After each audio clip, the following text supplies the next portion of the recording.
Thank you very much. Yeah, so I'm in the upper right-hand corner of Florida in St. Augustine, our nation's oldest continuously inhabited settlement. It's a little bit of a gloomy morning here, but it's a beautiful area of the world. I live near the beach, and it's not a bad lifestyle. And I work with this company called Bruck Marketing. My business partner is on the line. Hi, Laura. You know, a lot of what we do is help business leaders communicate more clearly with their customers, and customer stories, case studies are a great way to help do that. And we're going to share a little bit about how and why today. I'll start sharing my screen a little bit here. Let's go to this and hopefully. I did want to interrupt real quickly. I forgot to mention, we'd love to do questions as we go. So if you have a question, throw it in the chat. I'm going to try to monitor them as best as possible, and we'll throw them out to Brian when we can. So please participate. And don't be afraid to interrupt me. Unfortunately, as soon as I start sharing my screen, the chat area went away for me. So I won't see them, but interrupt me and let me know what's going on there. So here's what we want to cover today. Hopefully you see the agenda up on your screens. I want to talk a little bit about why I think customer interviews are important. You know, this is about case studies and testimonials is what we put at the top of the billing. But at the core of that is really the customer interview. There's so much that you can get out of the customer interview, and testimonials and case studies are part of that. So we'll talk about why it's important. Who to interview is also kind of an important question. I think that a lot of people skip this question, and it's a pretty critical one. And then we'll look at what to ask in that 30-minute interview. I think a lot of people go into a case study interview and they come up with a list of questions that they think is going to, you know, focus on painting them in a good light. That's not necessarily a bad approach, but it's not the optimal approach to come out with a compelling story and the kinds of details that are going to be relatable to your next customer. That's the thing that you want to keep in mind more than anything else when you're working on a case study, is that this is about a future customer. So the results at the end of your story aren't necessarily going to be as relatable to them as the things that they're going through right now, which are pre-purchase, right before they bought a solution like yours. What was going on? And we want to make sure that we're talking about that in your case study. We'll spend some time on story crafting, talk about mining for testimonials. So, you know, I'm talking about this 30-minute interview that you can do. Over the course of a 30-minute interview, you're going to be amazed how many notes you take, pages of notes. And you're going to be able to go through all of those notes and find testimonials that are relevant. Craft those words a little bit. They're still your customer's words, but you're going to craft them into the testimonial that supports what you want it to support. And we'll talk about what that could be. And you have an opportunity to do that in a much better way than if you just reached out to your customer and said, hey, can you write a testimonial for me? We'll talk about where to publish your case studies and testimonials, and what to publish. And then if we have some time at the end, and we may cut this if we're short on time, I'll talk a little bit about design. I can point you in the right direction. I am a graphic designer. That's part of what I do, and it's part of creating a case study, but that might be something that you task out to somebody else. We don't need to spend a lot of time there unless people want to. And if that's an important part for you, feel free to put that in the chat and let me know that we should prioritize that. All right, so this is me. I've already been introduced. You know that I play volleyball, so we don't even need to go over this slide. But short version, I'm a UX certified graphic designer and a research-backed messaging expert. I work with Bruck Marketing, and you can find us easily on the internet. If you want to find more of the kind of information that I'm sharing today, we have a lot of that on our website and in the blog area. And I'll point you to one specific blog that covers a lot of the content that we'll be talking about today. And here's that blog, just an image of it so far. But this is a little bit about the why you should interview a customer, why it's a great investment of your time. We have a blog about that on our website. It's the most recent blog, so if you go there, you'll find it pretty easily.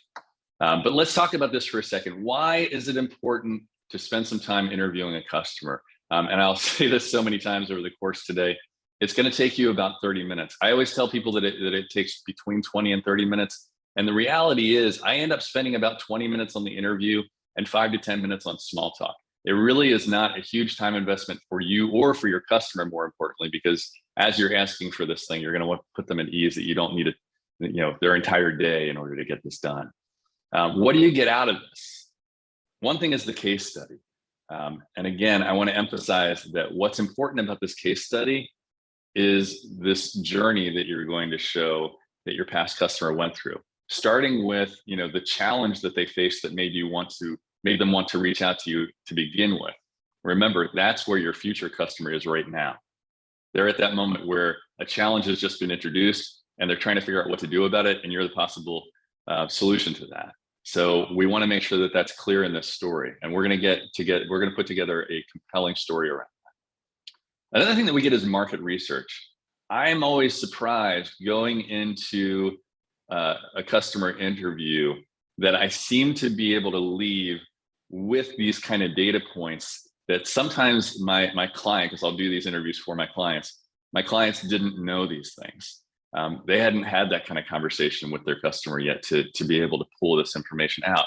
But we can learn what are the differentiators for you, for your business, that are important to your customers, right? This research is in a lot of ways better than if you went out to your competitors' websites and looked at what are they offering and created one of these grids where you compare your features to their features. If you've ever done that, that's a great exercise. But your customers can go one further because they can tell you of that gigantic list of features, what's actually important to them and what made them decide to buy from you. Very likely that your next customer is going to decide to buy from you for the same reason. So we can pinpoint differentiators, customer priorities, and the strengths and opportunities for improvement in your business. We're going to be able to pull a lot of testimonials out, and this is better than asking for a testimonial directly from your customer because, like I said, you're going to have pages of notes. So you're going to be able to go in and choose quotes that reinforce the key values that you're trying to get across in your messaging, and reinforce them with testimonials. You'll be able to essentially repeat the points that are most important without it just being you both times. You'll say it, and then your customer will say it. Sometimes we're able to get incredible performance metrics, again, that I'm surprised my client didn't already know. And it's just a matter of getting the end customer in the mindset where they're sharing these performance metrics. Sometimes they have them, they aren't telling you. But you take this time, you take this 30 minutes out to have a conversation with them, and suddenly it's really apparent to them that you've done great things for them and that they can quantify it. And then finally, because you're able to produce this case study, you've got content, right? So this is a great piece of content to share in your email newsletter, share on social media. It's a reason to re-engage with a lead that's gone cold, right? Somebody that seemed really promising and then kind of disappeared for a while, and you want to reach back out to them. And rather than just saying, hey, just checking back in, maybe you'd like to buy from me now, you can say, hey, I'm working with a customer just like you right now, and I wanted to share this case study about them that we just finished. Maybe that becomes more interesting to them. You get some SEO value out of this because you're talking about the problem that your customers are researching right now. Your potential customers are researching right now on the web. They're searching for their problem, and you're producing a piece of content here that talks about their problem. So they're more likely to find you on the web when they do a search, and you get an opportunity to humble brag. So, I know a lot of us, including me sometimes, we're reluctant to sound too salesy when we're talking to potential customers. And a case study is such a great way to be able to put really positive language about your brand in front of people without it sounding like you bragging, right? This is the story. This is what happened. This is a fantastic story about your customer that you're sharing out to people. And it just feels nicer, I think, sometimes than bragging in other ways. So that's the why. Let's talk a little bit about who to ask for one of these customer interviews. What I recommend, pretty simple answer here, is try to find somebody who was part of making the decision to buy from you. Somebody, if you're a B2B, I'm saying within the organization that chose to work with you, who was the person that was around making the purchasing decision? Now, this may be the actual buyer. It may be somebody that was in on the decision-making process who was a champion for you. It could be somebody even that was a gatekeeper, somebody that was advising them, no, let's not work with that person, but then they came around eventually. That's really exciting when that happens, right? It's better though if we can find somebody that was there as part of that purchasing decision, rather than somebody who came along later if you managed to impress. And the reason is that that buyer is where your future customer is right now. They were in that mindset. They came across this problem and they needed to make a purchase from you in order to improve their situation. So they will relate to your customer, your future customer is going to relate to a story told by that person better. That makes sense? Ryan, I do have someone that Yeah. back in the beginning when you were introducing the time, that was wondering if feels like saying it feels like a big ask of the customer a half hour of their time. Okay. I know you're explaining why this is necessary, but half an hour can be a long time. Yeah, no, I think that's fair, and it's different for every business, right? So very often a case study is geared towards business to business sales, where the project that you've done with a company was very large, and so in this relative to that project, 30 minutes seems like a small ask. There may be a way that you can get this interview down to a shorter length for a customer that that you've done less for, and so that seems like a big ask. But keep watching here, because I'm going to show you how to ask for the interview right now in a way that will, I think, put them at ease. The interview itself is kind of fun. And so, yes, you're asking for 30 minutes of their time, but it's not going to be drudgery for them. And, this is all just my template for you to go then edit and use how you want. So if there are parts of this that you want to carve out and make this into the 5 to 10 minute interview, I think that can work too. So up on your screen now is my boilerplate for asking for the interview. And again, edit this, make it your own. But I know sometimes when you're starting to craft an email like this, you feel like you sound like a space alien. What I want to do is give you a starting point that makes you feel less like a space alien when you're reaching out to ask these questions. And then again, edit this, make it your own. But what we want to do is right up front, I think, set the expectation of what it is that you're asking for from them. Just be straightforward. I want to have a 20 to 30 minute call to discuss your experiences working with our company. Right. And it may just be that they look at that right away and they're not interested in spending that time, and that's fine. Right. That's not the person you want to talk to anyway. So then we want to give them a preview of the kind of questions that they'll ask. We'll do this for 2 reasons. One is to set their expectations so they don't show up and don't have answers for questions like these. And then the other one is the more that they can picture an experience that they're about to step into, the easier it is for them to say yes. That is a general reality that you can bring to any kind of request. The more people can picture the experience, the more likely they are to say yes, unless you've painted the picture of an experience that they absolutely don't want to step into. That's different. This is certainly an optional part, but I usually point out that after the conversation, I may ask to share a case study with their permission. In some cases, it's implicit in them accepting the interview that you have the rights to share the case study. Some cases not. And then I like to suggest a time in a day and then leave it open to them to suggest a different time in a day. Again, that increases your chances of getting a yes versus them reaching back and saying, sure, let's do that sometime. And then you might not get around to it without, 3 more emails. So that's my boilerplate. Again, edit it to meet your needs. Now, this is, I think, the meat of the presentation here today. And it's a good point. It's a good time for me to point out that I'm happy to share this entire presentation so that you don't need to write down absolutely everything that I'm showing you here. And you'll be able to copy and paste some of these questions later too. And I do have these all of these questions that I'm recommending you ask consolidated down to a single page too, that you can hang on your wall if you want. What I'm going to suggest is that we ask a set of questions to our customer that map to a story arc.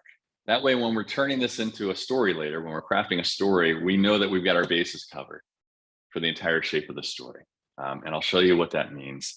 We want to start by depicting a world first in balance and then disrupted by an inciting incident, right? And so that is the setup to, just about every story that you've ever watched or read. And it can work that way for these case studies as well. The hero is going to take an action, but then face a setback. This is a part of the story that people skip that is really, really compelling when you include it in your case study, and I'll show you what I mean. Finally, the hero meets a guide, that's you, who leads them to a successful outcome. And when I say the hero here, I am talking about your customer. Anytime you ever hear me say the hero, I am always talking about your customer. So let's start with the world in balance and the questions that correspond to that. So as a B2B primer, the thing that I recommend is first go to your customer's website and read the about page and see if you can find some information about the origin story of that company. When and why was that business started? And what was the evolution of the business to where it is today? This may, you may not find that answer, and it may be something that you start the conversation with. This may be your first question to your customer, just to be able to paint that picture of the world in balance. And I'm talking about 1 to 2 sentences max in your case study that you're going to do that in, but it really helps set the stage. What you're doing when you share this kind of information is you're giving the story someplace to go and come back to. If people don't know what's at stake, they don't miss it when it's gone. So you want to show the world in balance. You want to show this business that got off to a great start, suddenly hitting a moment of challenge. And if you don't set up that great start first, the challenge doesn't feel as challenging. So then the first question that we'll ask once we get past this, and now this question pertains both to business to business or to a B2C, right? So I think this is the same kind of question that you would ask to anybody. Take me back to before you ever needed our help or my brand's help. What was different then? Why didn't you need our product or service? Or maybe it's just our differentiator that you didn't need back then. That's question 1.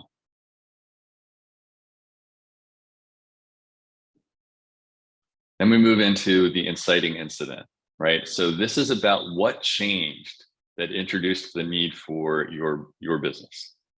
What challenge emerged that made you seek out a solution like ours? That's your second question. What business transition or life event first introduced this challenge? Now, look, if you're a service provider, maybe you're an electrician, it may just be, look, our electricity stopped working, or, like a fuse blew and we, that's a bad example probably, but we just needed somebody to come out and do this quick fix. That may not be a case study story, but somebody that needed to develop a relationship with an electrician that they're bringing out on a regular basis, that could be a more compelling case study because there's some kind of challenge that came up that put them in a position where they needed somebody to come out on a regular basis, for instance. So this is, again, I want to emphasize maybe the most important part of your story, because this is where your future customer is right now. When they're researching your brand, when they're looking on the web and trying to find somebody who can help them with the problem they're facing right now, we want them to come across your case study, even your testimonial, and see the challenge that they're in the middle of facing. That's what this story is about.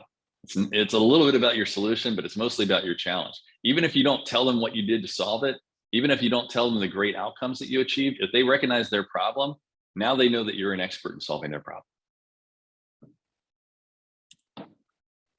Next section is reaction and setbacks. So customers are risk averse and they want to avoid making mistakes that their peers have made before them.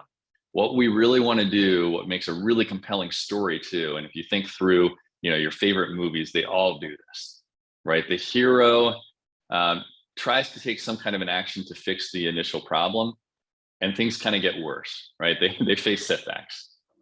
That's what we want to find here. So a couple of examples of what that might look like. They may have tried to solve the problem on their own, but not have had the expertise to do it right. They may have hired your competitor to solve the problem, and your competitor didn't come up with a solution that was satisfactory to them, or in some cases made things even worse. right? So those are the kind of setbacks that we want to talk about. These are the questions. What was it like trying to deal with the challenge without your brand? I'm talking about you. Did you try something else first? And were there any unexpected outcomes or setbacks? Those are the questions for that section. And then we'll talk about the journey and solution, right? And so this is the part that I think is most intuitive to people to include in the case study. And this is, certainly an area where you could craft these questions to be more appropriate to the offering that you have. But we do want to know, how did they find you to begin with? That's useful market research information as well. Did they find you in a Google search? Did they find you on a flyer somewhere? Did a friend recommend them to you? All of that's really useful information for you to know. What made them choose your brand? Super important question. We'll look at some examples of the kind of answers that I've got for that question, but talk about great market research, right? That very often what I hear from people is, I chose that brand because they were the only one, when I did my research, they were the only one that offered feature X. Right now we know we need to be talking about feature X. And especially if I hear that from 3 or 4 customers who I do these interviews with, we've got to be emphasizing feature X on our website from now on.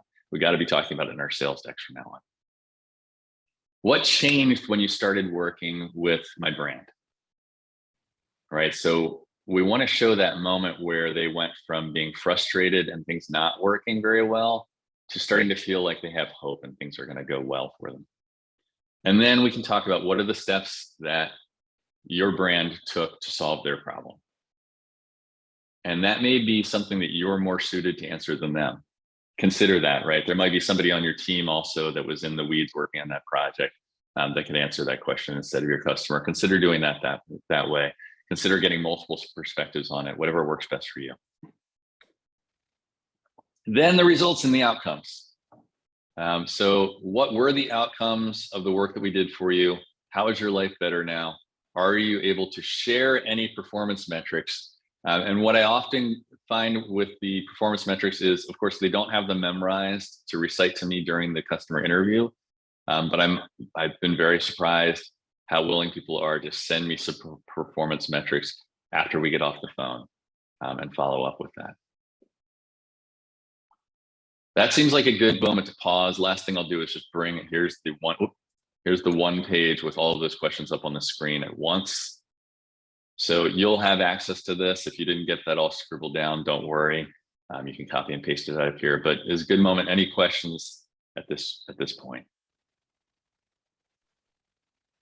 Ryan, I think you're being very, very clear because there are no questions at this point. And I'm happy if you have a complicated question that you can't put in the chat, I'm happy to unmute you and you can ask Brian directly. But at this point, I think you're being very clear and everyone has a clear understanding of what you're trying to say.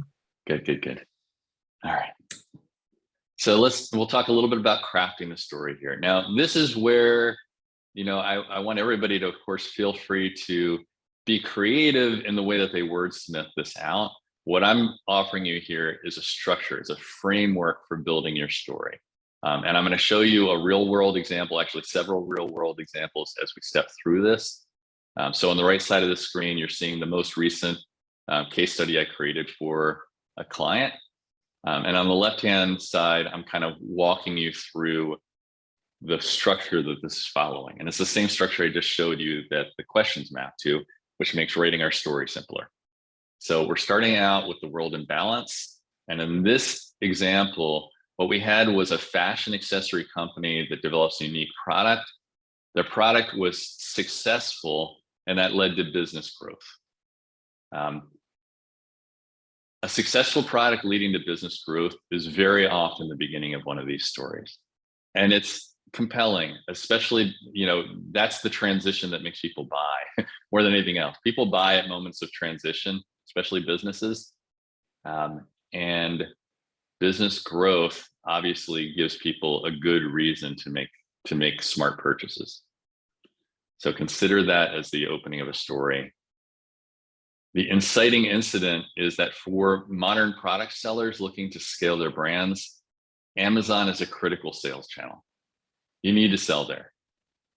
And so the inciting incident is this brand's decision to start selling on Amazon. They hadn't done that for many years of their business. They started doing that, and that introduced conflict.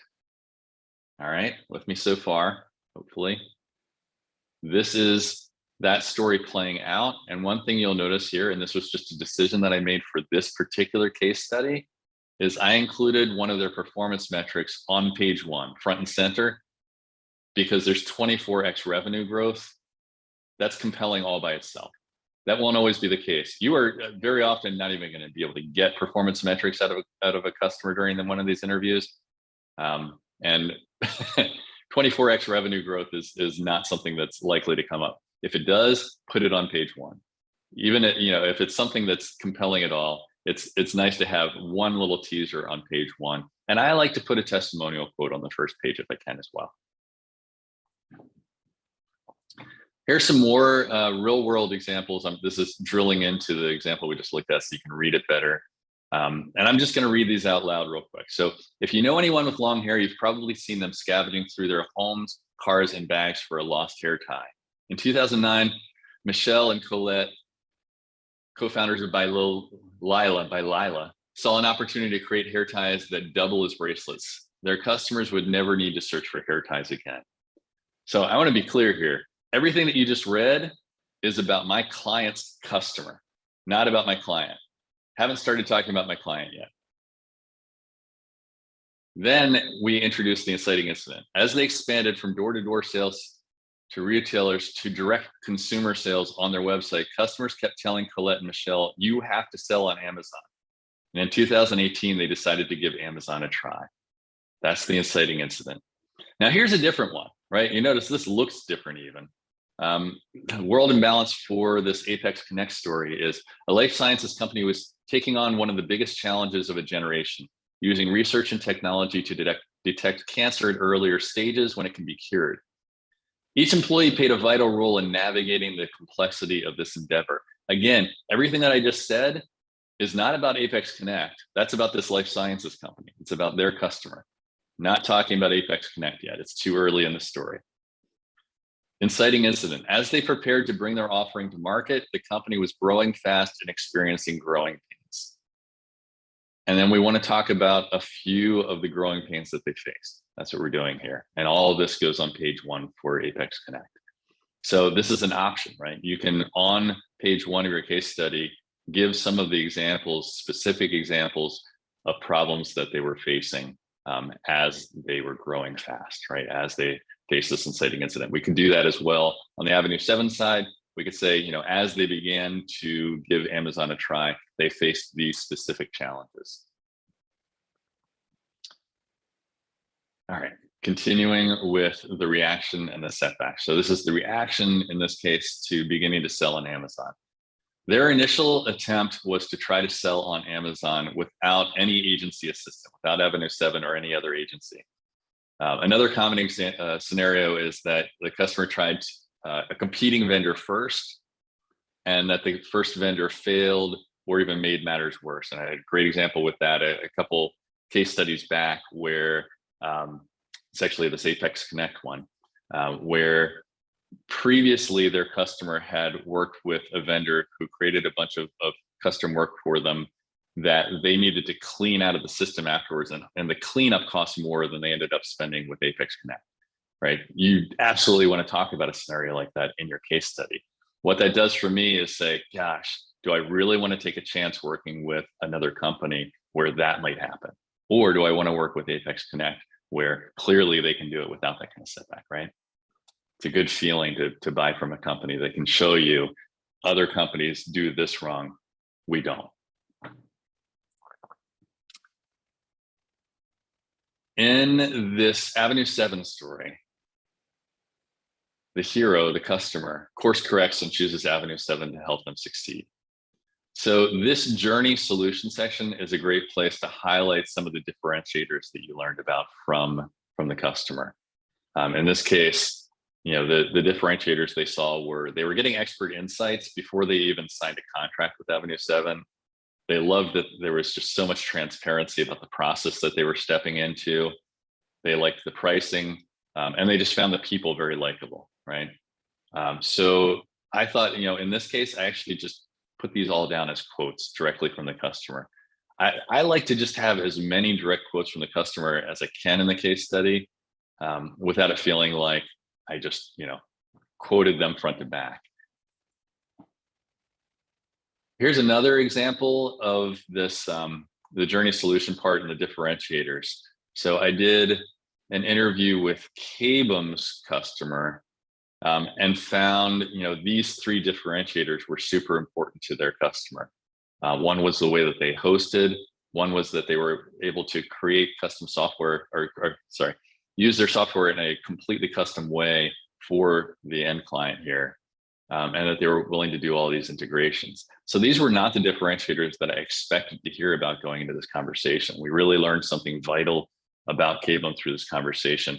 And it wasn't just about the case study. It wasn't just about the testimonials. This really helped us direct their messaging efforts moving forward. And we updated their website to emphasize some of these differentiators. Continuing the journey, and the journey may be a half a page of your case study. It may be 2 pages of your case study. It just depends on how much detail you get into there. But the journey continues with your customer experiencing your process and beginning to feel hope and confidence. Try to make sure that your reader can see that as they're reading. Share some of the specific challenges and your brand solution. In this case, trying to sell on Amazon, trying to make the transition from selling to retailers and selling on Amazon. One of the specific examples that they came up against was this is a fashion accessory company, and they were creating seasonal lines, right? So this fits in with your spring season. On Amazon, that doesn't work as well because it actually takes, sometimes 6 months for a new product to really take a hold because of the algorithms and the way that they work on Amazon. So they created a product line that would work across seasons. And that was one of the many, many steps that they took. And so we talk about that here. And finally, we want as big of a page of results and outcomes as we can. Yours may be much simpler than this. Again, like these guys just had incredible performance metric results. Your customer may not yield any performance metrics at all, but let's make sure that we're talking about as many of the results as we can here. It may just be that, it feels like at first blush that the result is that you fixed the fundamental problem that your customer had, but push them on this and find out how that solution made their lives better, right? It may be that if it's a B2B, it may be that communications in their office have become better, that there's less chaos. It may be that you've saved time in ways that they can't really quantify but want to tell you about, right? Just keep pushing and see what you can find out about that. And then, yes, if you can get performance metrics, grab them, because you can have a page that's full of little infographics like this. You could just have big text metrics, and this becomes another thing that you want to be able to share on your website. One of the things that I like about performance metrics in a case study is this. So as a marketing company, Bruck Marketing, I would have a hard time telling you how much quantifying how much we've helped our customers as a whole. But for instance, I know that we have one client that we helped grow by 200% last year because they told us. And I can put that quote on the homepage of our website. And so I did. And so other people can extrapolate from that and think, well, look, I'm a similar business to that. Maybe they can help me grow by 200%, right? So a lot of times we feel like I can't really talk about how much I'm able to help my customers because I can't seem to aggregate all the metrics. Some of them are doing great, but I just don't have that information across all my customers, so I can't come up with something. Don't wait for that. Find one customer who's willing to share this performance metric, get it up on your website. Testimonials in the case study. Again, I recommend sprinkling these throughout. And what we're trying to do is emphasize, re-emphasize, and repeat anything that is a key takeaway that you want your customer to have as they read. So this is an example of a 4-page case study with 1, 2, 3, 4, 5 testimonials sprinkled throughout. Again, you're going to have pages of notes coming out of this interview, and you're going to go back through and find, oh, that looks like a quote, and that looks like a quote. And actually, if I put those two sentences together, that's a really compelling testimonial for my company. And then just put them together, wordsmith it a little bit, and just send it back to the person that you interviewed, and validate that they're comfortable with any wordsmithing that you did. But it's their words, right? It's their thoughts. What people want to make sure that you do is capture the spirit of what they said, not necessarily the way that they maybe said it clumsily, right? We want to reinforce value propositions with these testimonials, because they're not going to just exist in the case studies. We're going to put testimonials on our website. We're going to put them next to places where we flat out said something. So maybe on this website, we flat out say, look, hey, we're a full service agency. We deliver high ROI. Right after we make that claim, let's reinforce it by having a customer say basically the same thing. So we produce and ship. Avenue 7 Media takes care of everything else. Our Amazon revenue grew 24x in the first year with them. Right. So now I believe this claim a little bit more because it's reinforced by the quote. And yeah, there's incredible support out there for the idea that having a customer say something, especially having a direct review versus making a claim, is much more compelling, much more persuasive to your end customer. So I have some other examples here that you can read from the deck later as I share it around, but we even automate your complex outlier workflows as a claim these guys make. That's even like complicated to understand. And then we give a specific example and it's easier to understand, right? Publishing, this is important. So again, I'm showing an example. Not every client I do this for, we do it the same way, but this is my favorite best practice for how to share this stuff once it's ready. This is the homepage of Avenue 7 Media's website. And there's a place where they say that they're delivering an average of 100% growth for their partners. That's their customers. Just below that, so that I'm reinforcing basically the same point, I have this 24x revenue growth, right? So what we're saying is on average 100% growth, but hey, look, you could be one of the lucky ones that sees 24x revenue growth. Then we put one of the quotes right by that. And we have a button that says read the whole case study, right? So this may be something that you do 4 or 5 times on different places on your website. Whenever there is a value statement about your company that you want to reinforce and that you have a testimonial quote for, I recommend doing this. Have them click through to the case study. We have a dedicated web page for case studies. There may be multiple on this page.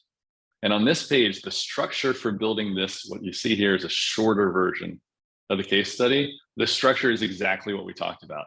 Just used fewer words to get there and less imagery to get it down to a shorter thing, including, talking about the background of the company at the beginning, getting down to the inciting incident, how we helped and the results, then a button to download the whole story.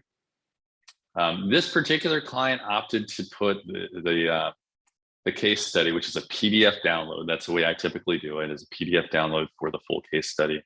They opted to put that behind a form so that if somebody's downloading it, they can capture their information and reach out to them again. Depending on your business though, I might recommend that you not do that if you think that people aren't going to want to hand over their information just to get a case study. You're going to have to make a judgment call about that. Brian, I do have a question. Yeah. From Mary. Hi, Mary. Is there an ideal length of a testimonial, or does it depend on where it is published? Yeah, that is a great question. Here's the way I like to think about a testimonial is not in terms of number of words or number of sentences, but in number of concepts that it's trying to get across. I would try to limit most of your testimonials to getting across one idea, 2 ideas tops. And usually the way that ends up working out is between 1 and 3 sentences. It's great to have longer testimonial quotes. There are places to put those, but for the kind of work that I'm talking about doing here, where you're reinforcing value points throughout your website, you don't want to have people have to read a bunch of paragraphs and kind of interrupt the flow that way. So I'm not saying don't have those longer testimonial quotes, but for the kind of steps that I'm talking about here, I like something like 1 to 3 sentences. And again, really important is if you read the testimonial quote back and you feel like you're processing too many different thoughts, reduce, edit that down, make it 3 different testimonials that you use on 3 different points in the page if you need to, but don't give people a gigantic chunk of text that they need to read to digest that testimonial. She also has a follow-up to that, wondering in your experience, if you see a benefit to video testimonials or the case study as a video. Right. Yeah. So this is probably personal preference rather than science. Most of anything that I teach you, by the way, I'm looking at research and coming to the best conclusions based on what other people have measured. And so that's why I'm pointing out that this is not the measured truth. What I recommend is if you think you can produce a video that is high quality, of a crisp interview that you would sit down, if it was a business you were thinking about buying something from, would you sit through this video? Then do that, right? Videos are high converting. It's a great thing to do. Past a certain point of quality though, I don't know that it does you more good than having something that's a PDF download that people can kind of bring down and read in a loud space and not need to worry about turning their sound on and off. But this is, again, not science. Other people may have a stronger point of view that is more correct than me on that. Let me get back to just the flow of this so we're following from the beginning. So on the homepage of the website, I have this testimonial quote. I have the read the case study button. That clicks through to the case studies webpage, which has the synopsis of this case study. Then I have the download the whole story button. The download the whole story button then downloads this PDF, right? So we have 3 steps along the way, 3 opportunities for people to interact with this. One of the advantages of having this synopsis here is that SEO value. So if somebody is searching the web for this problem and it's described here, they're more likely to find this page than they are to find a PDF. Google is not crawling your PDF to determine what they should deliver to a client. Last thing is make sure that if you have a sales deck, you're including this in your sales deck as well, right? So it's the same kind of synopsis that you have here, just put in a slide that matches your sales deck. Create that right away, because if you put it off, it'll never happen. Just get it done. Send it to whoever uses the sales deck. Let them integrate it however they want, whether that's you or someone else. And so we're getting to the end of time. So if people have questions, let's focus on that. Otherwise, I'll spend a couple minutes on design tips.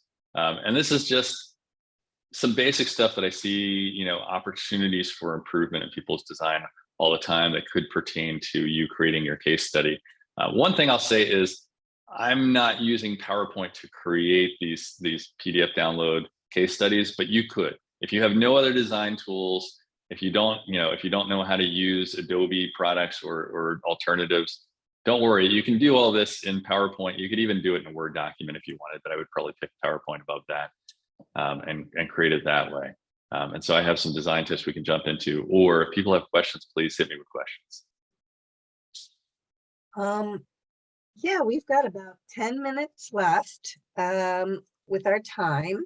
Again, Brian, I suppose you're being very clear because not a lot of questions, but if you have them, bring them in and I'll just interrupt Brian as he's going through some of his tips. All right, good. So let's see. What happens now? I think I may need to reshare because I've just left presenter mode in the deck. Okay, now you should see PowerPoint again, but now I'm not in presenter mode. And what I want to just show you is, yeah, a little bit of what sorry, there's just stuff in the way here. All right, let's start with this. So where are you going to get photos to include in your case study? You saw when I do this, I like to load it up with photos, and I recommend that you do the same. Photos make things more compelling. There's all sorts of research to support that. So one thing is you can actually go to your customer's website. Let me jump back to one of these examples. So this is actually a photo that I just pulled directly from Avenue 7's customer by Lila. I pulled from their website. It's a story about them. Why not include a photo that's about them? So start by considering that. Of course, it's great to ask permission if you're borrowing photos from your customer's website, but worth considering. Here's how to do that. In your browser window, oftentimes you can right-click on a photo that you see on a website, and you'll see an option to copy the photo. And then you can just paste it like you would paste anything else. You can paste that into a PowerPoint presentation. Not all photos are going to work that way on a website, but you might get lucky, and that's a possibility. You may need to reach out and ask permission to use a photo and request the photo. Another thing that I want to point you to is some free stock photo sites. My point of view is, yes, it's fine to use stock photos that help reinforce the story that you're telling, and that are on brand for you, and that may be on brand for your customer. These are free places that you can get free ones. Everything that you see along the bottom of the screen here is from these free stock photo websites. I also use iStockPhoto. iStockPhoto.com is one where you pay. And all of these free stock photo sites have links to iStockPhoto if you're trying to think of that name later. They try to basically send you, or iStock places ads there, sends you to them to get premium photos. Ryan, is there a way to copy? I'm presuming that this person's asking if there's a way to copy a photo using a tablet. I don't know. You know of? I don't know that. I don't have one open here. I would just try it right now. But my guess would be, if it is possible there, what you would want to do is 2-finger tap on the photo that you're interested in grabbing, and see if you get a contextual menu. But I've never tried that.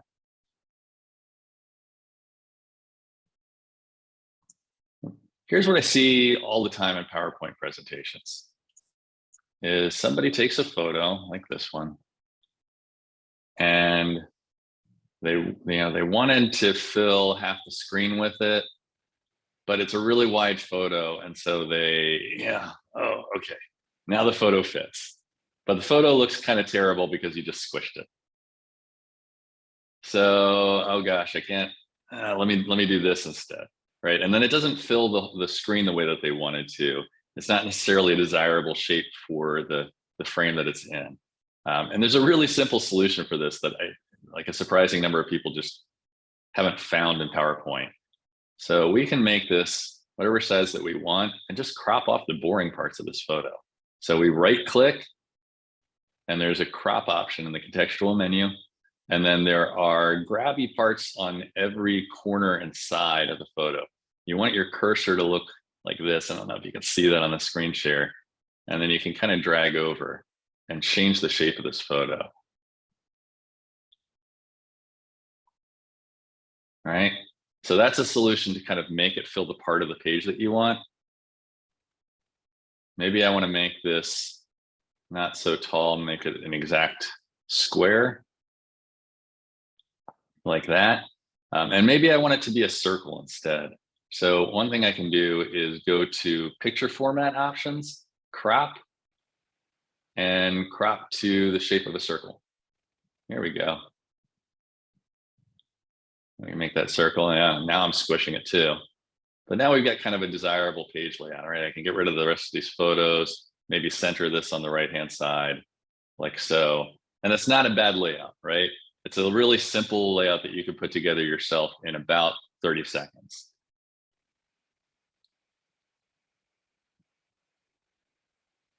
Another thing that I want you to consider doing is using your brand, your company's style guide as you're creating a presentation. And to do that, one of the things that I mean is using of course your brand's colors in there, but also your brand font. People are afraid to do this in PowerPoint presentations because they think they're going to share the document and the font is going to break. And so here are the instructions for solving that.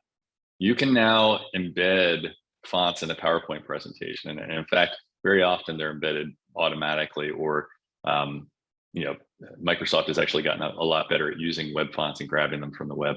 So if you don't have your company's font installed on your computer, get help getting it installed on your computer. Use it in your presentations and use it according to the style guide preferences. Now we want to go to, I don't know if you'll see this because of the way that the screen share works, but if I go to Mac PowerPoint menu, preferences, save. Again, I don't know if you're seeing what I'm doing here. There are options for font embedding, and just choose embed all characters for best editing. It's going to make your file bigger, but it's worth it. We can handle bigger files than we used to. Brian, I think we're going to have to leave it at that. We're running out of time. Thank you for a very clear and concise presentation.